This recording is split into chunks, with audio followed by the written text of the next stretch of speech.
In this prayer station, I'm honored to guide you with a few journaling prompts, 8 to be exact, that follow the 5 candles in memory and in honor of our loved ones. Sadness, courage, memory, hope, and love. If you need a moment to get a pen and some paper, you're welcome to do so. You can always pause this video anytime you need to and collect your thoughts or keep writing.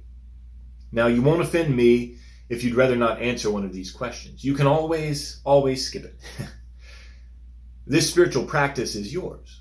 Whether you're journaling for the first time today or you have boxes of old journals stored away, these questions are designed to move your thoughts down to the paper. You can write lists. You can use stream of consciousness to write. You could draw pictures, or you could doodle. Take as long as you want, and there's no test, and of course agreement is only optional.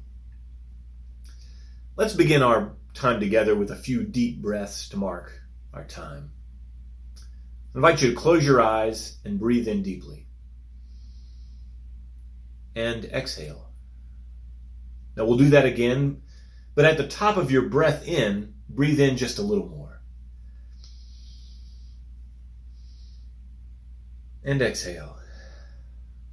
It's perfectly natural if you yawn as you breathe out. We don't often take such deep breaths. Okay, for our last inhale, let's breathe in, and then a little more, and then just a little more, and hold it. And hold. Now exhale. If you need to catch your breath, go ahead. All right, our first journal prompt addresses sadness. What's something that no matter how many times you think about it, it can still bring tears of sadness to your eyes? Now, if you're writing these prompts down, you might write, what still makes me cry sad tears? What still makes me cry sad tears? What's something that no matter how many times you think about it, it can still bring tears of sadness to your eyes? Or, what still makes me cry sad tears?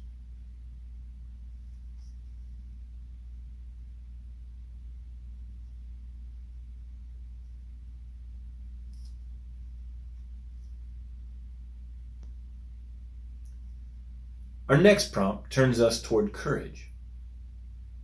In Harry Potter and the Sorcerer's Stone, J.K. Rowling writes, "It takes a great deal of bravery to stand up to our enemies, but just as much to stand up to our friends." What comes to mind when you hear that quote? All right, I'll say it again. It takes a great deal of bravery to stand up to our enemies, but just as much to stand up to our friends. What does courage cost you? What has courage cost you? What has courage cost me?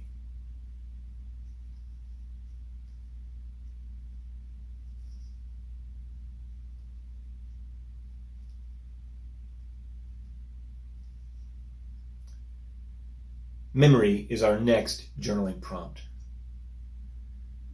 The Uses of Sorrow is a poem by the late Mary Oliver, which reads, "In my sleep, I dreamed this poem.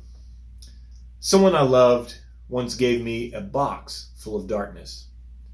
It took me years to understand that this, too, was a gift." Who has given you a box full of darkness? As you reflect and write, ask yourself, who has given me a box full of darkness?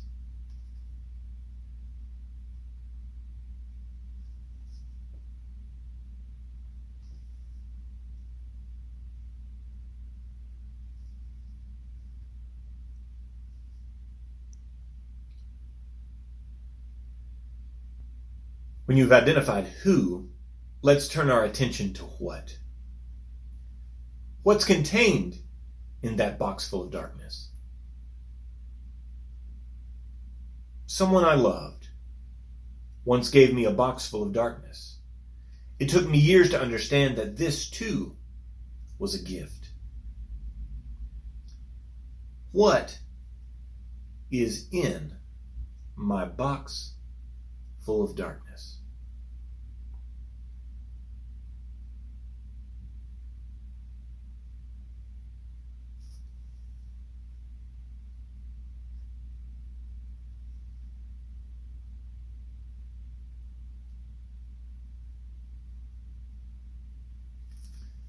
What question do you have for Mary Oliver about her poem? What question do you have for Mary Oliver about that poem?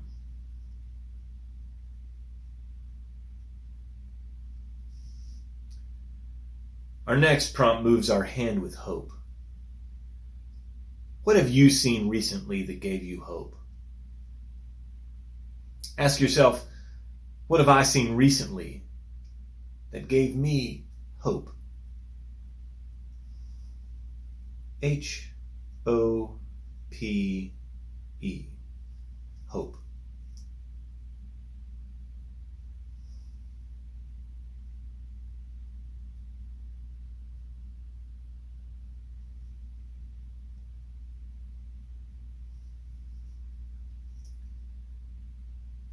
Our final prompt confronts us with love.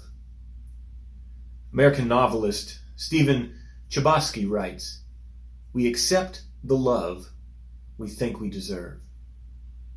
So what makes you feel loved?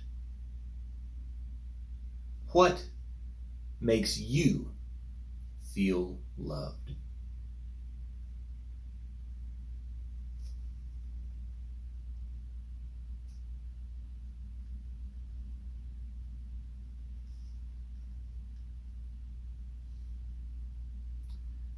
We accept the love we think we deserve. What love do you deserve? What love do you deserve?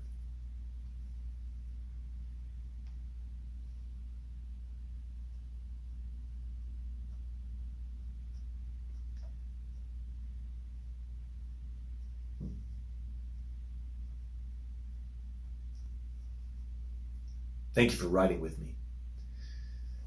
You know, humans are a narrative species. The world we know is made of atoms and stories.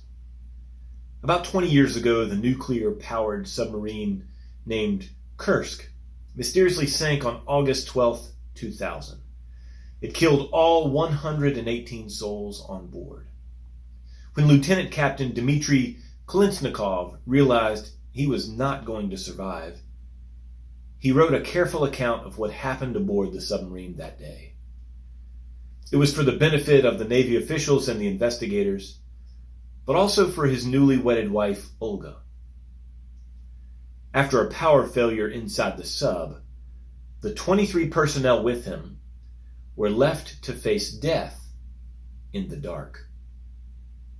His letter was barely legible, and it was water-soaked. They found it in one of his uniform pockets after his body was recovered. Among Kolesnikov's final written words, he wrote, "I'm writing blindly. I'm writing blindly."